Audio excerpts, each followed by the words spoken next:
Enzyme inhibition, inhibition means होता है प्रतिरोध, प्रतिरोध मीन्स होता है किसी भी चीज को रोक देना। ठीक है, तो इंजाइम का हमें क्या करना है, रोधक पढ़ना है। ठीक है, यानी किस तरह से किसी भी चीज को प्रतिरोध कर देता है, उसको क्या करता है, रोक देता है, इसके बारे में पढ़ना है। ठीक है, तो ये बोलता है कि it is defined as substance when bind with enzyme and decrease the catalytic activity of enzyme called enzyme inhibitor. यानी कि जब कोई सबस्टांस एंजाइम के साथ आकर बाइंड अप हो जाता है और उसके बाद से क्या करता है कि एंजाइम का फॉर्मेशन को क्या करता है, रोक देता है, उसे क्या कहते हैं, एंजाइम इनहिबिटर कहते हैं। ठीक है, उसे क्या कहते हैं, एंजाइम इनहिबिटर कहते हैं। ठीक है, it is three broad category of enzyme inhibitor. पहला को कहते हैं रिवर्सिबल इनहिबिशन, दूसरा को कहते हैं इरिवर्सिबल इनहिबिशन और एलोस्टोटिक इनहिबिशन कहते हैं। उसके बाद से पहला कहता है कि रिवर्सिबल इनहिबिशन क्या होता है, इनहिबिटर्स बाइंड नॉन कोवेलेंटली, यानी कोवेलेंट मीन्स होता है कि किसी भी चीज को सही से पकड़कर रखना, लेकिन ये रिवर्सिबल इनहिबिशन होता है जो क्या करता है कि सही से किसी भी चीज को क्या करता है, पकड़कर नहीं रख पाता। यानी कोई भी चीज क्या हो रहा है कि एक्शन अपना दिखाए और फट देना क्या होता है कि ये दो भागों में टूट जाता है, तो ये नॉन कोवेलेंटी होता है। ठीक है, तो इसी तरह क्या होता है कि inhibitor bind non covalently with enzyme, यानी एंजाइम के साथ इनहिबिटर कैसे होते हैं, नॉन कोवेलेंटी के रूप में बाइंड अप होते हैं जब inhibitor remove the enzyme inhibition is reverse. और इससे क्या होता है कि नॉन कोवेलेंटी के रूप में ये होते हैं। तो इनहिबिटर जो होता है एक वक्त ऐसा आता है जो एंजाइम के साथ क्या होता है, जुटा हुआ रहता है, एक वक्त ऐसा आता है कि एंजाइम से क्या होता है, अलग हो जाता है, और अलग हो जाने के बाद से फिर से एंजाइम का फॉर्मेशन होना चालू हो जाता है। इस प्रकार के जो इनहिबिशन होते हैं इसे क्या कहते हैं, रिवर्सिबल इनहिबिशन होते हैं। यानी कहने का मतलब यह है कि जब कोई सबस्टांस जो है किसी एंजाइम के साथ जुड़ता है, कब तक, तो कुछ पल के लिए ही क्या होता है कि जुड़ता है और एंजाइम के फॉर्मेशन को क्या करता है, रोक देता है। एक वक्त ऐसा आता है कि जब हम उसको किसी भी तरह से क्या करते हैं कि अपना एक्शन को शो करते हैं, जिसके वजह से इनहिबिटर क्या होता है कि अलग आ जाता है और एंजाइम क्या होता है, अलग हो जाता है, फिर से एंजाइम जो होता है अपना फॉर्मेशन करना शुरू कर देता है। इस प्रकार के जो रिएक्शन इनहिबिशन होते हैं उसे क्या कहते हैं, रिवर्सिबल इनहिबिशन कहते हैं। ठीक है, दूसरा होता है इसका रिवर्सिबल का दो पार्ट होता है, एक को कहते हैं कॉम्पिटिटिव इनहिबिशन और दूसरा कहते हैं नॉन कॉम्पिटिटिव इनहिबिशन।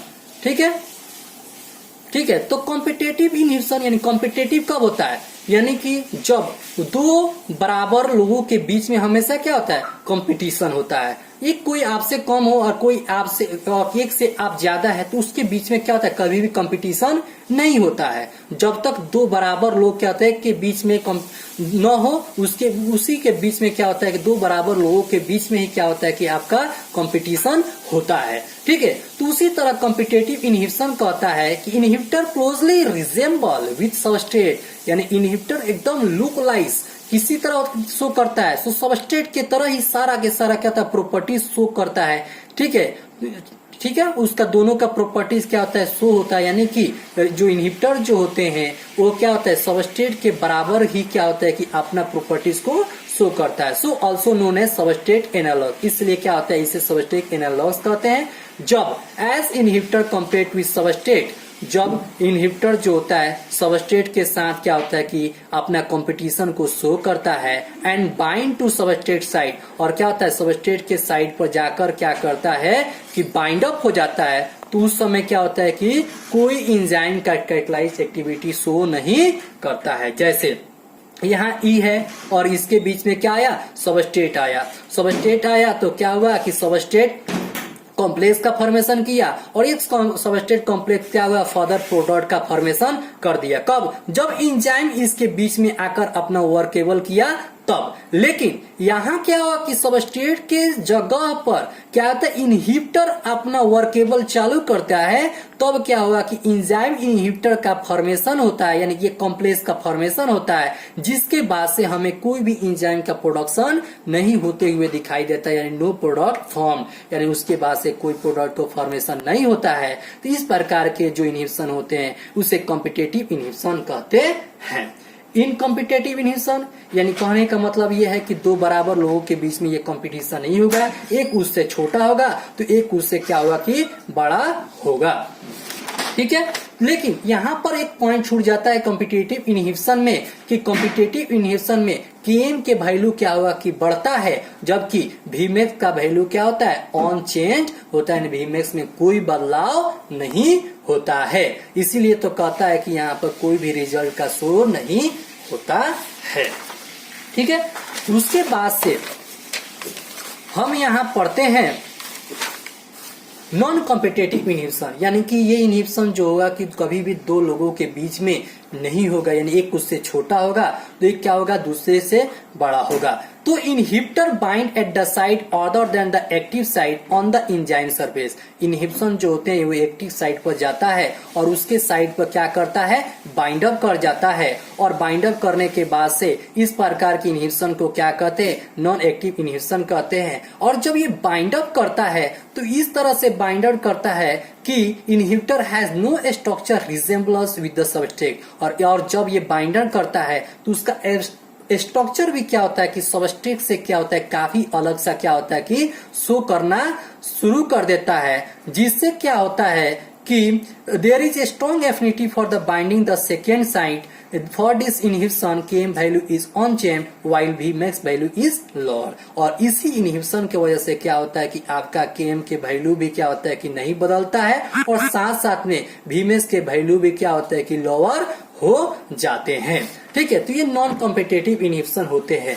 जैसे हमने पढ़ा कि जैसे हमने देखा कि ये क्या है, एंजाइम है, और दूसरा हम देखते हैं कि कुछ इस तरह से बना हुआ क्या रहता है, हमारा क्या होता है, सबस्ट्रेट क्या होता है कि बना हुआ रहता है। जब ये दोनों आपस में जुड़ते हैं तो कुछ सबस्ट्रेट का जो फॉर्मेशन होता है कुछ इस तरह से क्या होता है करते हैं, और ये वाला एंजाइम जो होते हैं इसके अंदर सबस्ट्रेट के साथ आकर क्या होगा, अटैच हो जाते हैं। तो ये जो रिएक्शन जो होते हैं इस रिएक्शन को क्या कहते, इस इनहिबिशन को कहते हैं रिवर्सिबल इनहिबिशन, ठीक है। लेकिन इरिवर्सिबल इनहिबिशन में क्या होता है कि जब यही एंजाइम जो होगा ये क्या करता है कि यहाँ पर आकर ऐड होता है, और ये जुटने के बाद से क्या करता है कि इसके स्ट्रक्चर को क्या करता है, पुनः क्या करता है, चेंज कर देता है। यानी कि इसमें स्ट्रक्चर कुछ इस तरह से फॉर्मेशन था, लेकिन इसमें क्या होगा कि स्ट्रक्चर जो होगा वो क्या होगा, यहाँ आकर फॉर्मेशन करना, यानी कि देखते हैं कि यहाँ क्या हो रहा है, राउंड सा फॉर्मेशन कर देता है,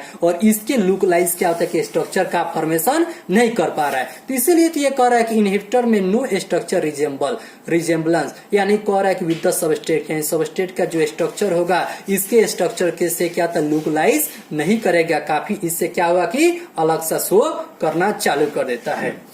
अब यहाँ पर दूसरा इसका इनहिबिशन पढ़ते हैं, इरिवर्सिबल इनहिबिशन।